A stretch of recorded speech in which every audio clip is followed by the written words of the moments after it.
আসসালামু আলাইকুম রহমতুল্লাহি ওবরকাতুহু। সম্মানিত দর্শক, প্রধানমন্ত্রী তারেক রহমান সাহেবের ভারত যাওয়ার একটি প্রোগ্রাম ছিল।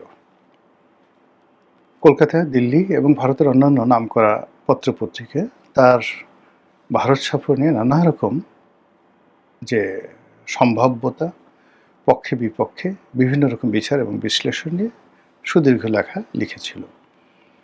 আমাদের বাংলাদেশের পত্রপত্রিকাগুলো জাস্ট একটা ধারণা দিয়েছিল যে তিনি যেতে পারেন। বিশেষ করে ডেইলি স্টার, যাদেরকে দিল্লির সঙ্গে একটা ভালো সম্পর্ক রয়েছে, বিশেষ করে দিল্লির যে সাউথ ব্লক, তাদের সঙ্গে একটা ভালো সম্পর্ক রয়েছে, এরকম ধারণা করা হয়। সেই ডেইলি স্টার তারা বেশ শেষের দিকে ইঙ্গিতপূর্ণ একটি বক্তব্য দিয়েছিল যে তিনি যাচ্ছেন। আমাদের দেশে প্রচুর ভারতীয় কানেকশন আছে। আপনি এদেরকে রয়্যাল এজেন্ট বলতে পারেন, এদেরকে ভারতীয় দূতাবাসের সঙ্গে পলিটিক্যাল অ্যাটাচমেন্ট রয়েছে এরকম লোকজন বলতে পারেন। আবার কলকাতাতে, দিল্লিতে যারা বড় বড় রাজনীতিবিদ রয়েছেন, কূটনীতিবিদ রয়েছেন, এদের অনেকের সঙ্গেই বাংলাদেশের বহু মানুষ, সাহিত্যিক, সাংবাদিক, রাজনীতিবিদ ভালো সম্পর্ক রক্ষা করে।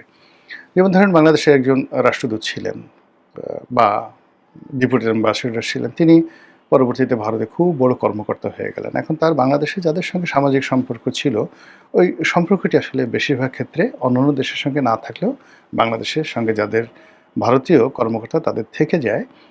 ফলে কি হলো, বিভিন্ন সময় যারা রাষ্ট্রদূত ছিলেন তারা বাংলাদেশ নিয়ে কথা বলেন, বাংলাদেশে আসেন, বাংলাদেশের লোকজন ভারতে যান এবং তাদের সঙ্গে বসেন। যেমন এখন আমরা প্রায় বিনাশ সিকরির কথা বলি, হর্ষবর্ধন সিংরার কথা বলি। এরপর এর আগে একজন বাঙালি ভদ্রলোক ছিলেন 2009 সনে, এই মুহূর্তে আমার নামটা মনে আসছে না। ভদ্রলোকের সঙ্গে আমারও খুব ভালো সম্পর্ক ছিল।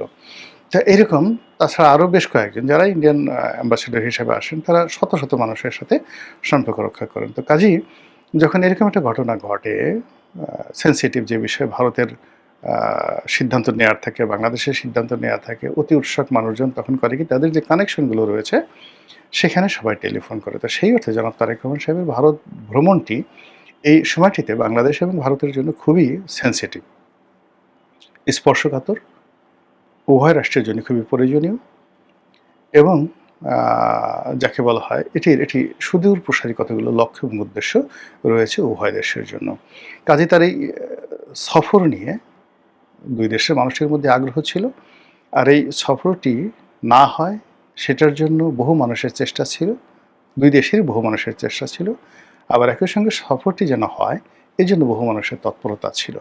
ফলে কী হলো, এই আগস্ট মাসের একেবারে প্রথম দিন থেকে সবাই একবাকে বলার চেষ্টা করছিল যে তিনি যাবেন, আবার অন্য পক্ষ বলার চেষ্টা করেছিল যে তিনি যাবেন না। এনিওয়ে, এখানে যে সমস্যাটি দেখা দিয়েছে, সেই সমস্যাটা হলো অনেকগুলো বিষয় লিক হয়ে যায়।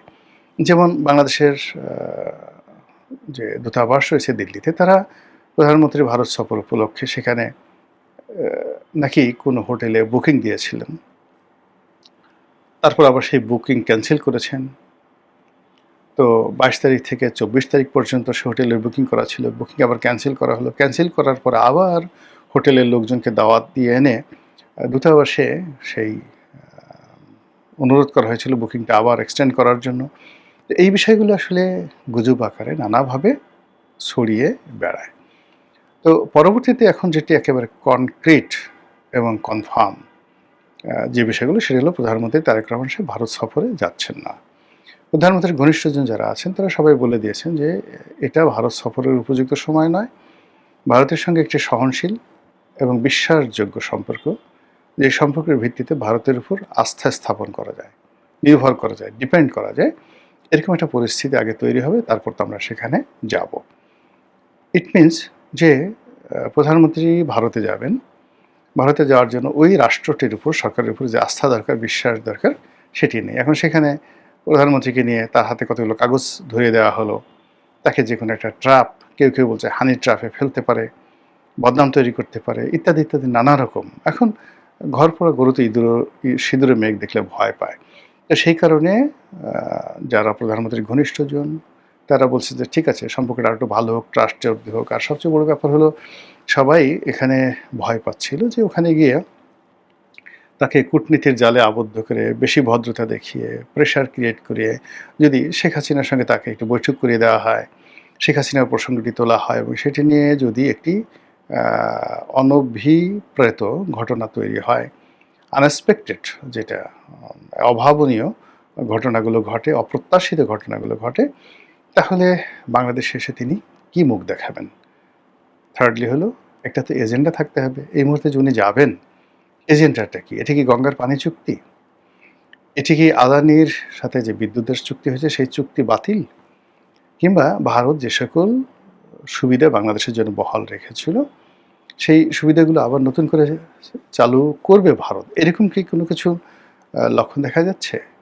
তো তা না হলে উনি কি সেখানে কেন যাবেন? মোদিকে সালাম দেওয়ার জন্য, দিল্লির দর্শন করার জন্য, কিংবা সেখানে তার গার্ড অফ অনার নেওয়ার জন্য? Not like that. এরকম নানা রকম হালকা পাতলা কথাবার্তা কিন্তু হচ্ছে। তো যার প্রেক্ষিতে যখন এই সফরটি বাতিল করা হলো, বাংলাদেশ এবং ভারতের সবাই বুঝে গেল যে এটি বাংলাদেশের পক্ষ থেকে বাতিল করা হয়েছে, স্বয়ং তারেক রহমান সাহেবের পক্ষ থেকে বাতিল করা হয়েছে, সেটা যেভাবেই হোক না কেন। এখন ভারতের মতো বড় রাষ্ট্র, যারা টোটাল এশিয়া সাবকন্টিনেন্ট হাজার হাজার বছর ধরে একটা বৃহৎ শক্তি হিসেবে তারা চালিয়েছে, এবং অ্যানশিয়েন্ট ওয়ার্ল্ড, প্রাচীন দুনিয়াতে এটি রীতিমতো একটি সুপার পাওয়ার ছিল, এবং সেই প্রাচীন ভারতের যে সুপার পাওয়ার ভারত, এটি একেবারে মুঘল জমানাতে আওরঙ্গজেব পর্যন্ত এটি বহাল ছিল। সম্রাট আওরঙ্গজেব পর্যন্ত কন্টিনিউয়াসলি, বিশেষ করে মুঘল জমানাতে, একটি ইউনিফাইড, আজকে আমেরিকার যে শক্তি, কিংবা 60-এর দশক 50, মানে জোসেফ স্ট্যালিনের জমানা থেকে শুরু করে গর্বাচেভ পর্যন্ত, না গর্বাচেভ তো শেষ করে দিয়েছে লিওনিদ ব্রেজনেভ, এই তার সময়টি পর্যন্ত সোভিয়েত ইউনিয়ন যেভাবে বিশ্বে একটি সুপার পাওয়ার রূপে সারা দুনিয়া ডমিনেট করেছে, কিংবা ধরুন 1857 থেকে ঠিক দ্বিতীয় বিশ্বযুদ্ধ পর্যন্ত, 1857 থেকে 1945 পর্যন্ত, এই দীর্ঘ সময় ধরে যেভাবে ডমিনেট করেছে সারা ওয়ার্ল্ড ব্রিটিশরা, ঠিক একইভাবে মুঘল সম্রাট আকবরের সময় থেকে আপনার আওরঙ্গজেব, কত বছর হবে? প্রায় 150 বছর, মোর দেন 150 বছরের। কারণ হলো আওরঙ্গজেব 50 বছর, জাহাঙ্গীর 20 বছর, আনুমানিক 20 বছর, শাহজাহান 20 বছর, 40 বছর হলো, আকবর 50 বছর, তাহলে প্রায় 150 বছর। 150 বছর ধরে দুনিয়ার 1 নম্বর সুপার পাওয়ার ছিল in terms of finance, in terms of military power and everything, the India. তো সেই ইন্ডিয়া, সেই দিল্লি, সেই লালকেল্লা, সেই ইন্ডিয়া গেট, সব কিছু এবার তছনছ হয়ে গেছে তারেক রহমান সাহেবের রিফিউজুয়াল অ্যাটিটিউডে। তিনি যাবেন না। যারা ভারতের গুণগান করেন, কীর্তন করেন, তারা হলো ও মাই গড, বাংলাদেশের এত সাহস, এত সাহস ভালো না গো, এত সাহস ভালো না, কিভাবে থাকবে? আমরা যদি মরিচ বন্ধ করে দিই, মরিচ খাবে কী করে? ডিম যদি না পাঠাই, তোমরা তো না খেয়ে মরবে। আমরা জল দেবো না, তখন একেবারে মরে মরে যাবে, কচ্ছপ হয়ে তোমাদেরকে বাঁচতে হবে। এই ধরনের কথাবার্তা অনেকে বলার চেষ্টা করছেন, এবং সবচেয়ে বেশি বলা হচ্ছে যে যদি না যান, তারেক রহমান সাহেব যদি না যান, তাহলে এই যে গত বিপদের সময় যেভাবে তেল দিয়ে, মানে ডিজেল দিয়ে, পাইপলাইনে ডিজেল দিয়ে বাংলাদেশকে সহযোগিতা করা হয়েছে, সেই সহযোগিতা করা হবে না। অতিরিক্ত বাংলাদেশের সাথে যে ভারতের ট্যারিফ রয়েছে বা দ্বিপাক্ষিক লেনাদেনা রয়েছে, এবং এখানে আমরা আকুর মাধ্যমে, এশিয়ান ক্লিয়ারিং হাউজের মাধ্যমে যেভাবে বাকিতে ভারত থেকে মাল কিনে এবং 3 মাস পরপর যেভাবে আমরা টাকা দেই, এই সুযোগও যদি ভারত বন্ধ করে দেয়, তাহলে আমাদের যে আমদানি বাণিজ্য, সে আমদানি বাণিজ্য এখন ইউরোপের মতো বন্ধ, চায়নার মতো যে সকল দেশে ইনস্ট্যান্টলি আমাদেরকে টাকা রেডি করে তারপরে আমাদেরকে আমদানি করতে হয়, এবং এটা যদি ভারত নতুন করে শুরু করে যে আমাদেরকে দিতে হবে, তাহলে আমরা অন্তত $20 বিলিয়ন তাদের সাথে যে ব্যবসা বাণিজ্য করি, বা $22 বিলিয়ন ব্যবসা বাণিজ্য করি, এটা 3 মাস অন্ততপক্ষে $2.5 থেকে $3 বিলিয়ন। এই যে আমরা একটা ক্রেডিট ফ্যাসিলিটিস পাচ্ছি, এই ক্রেডিট ফ্যাসিলিটিস পাওয়া যাবে না। এই $3 বিলিয়ন আমার রেডি রাখতে হবে তাদের সাথে ব্যবসা করার জন্য।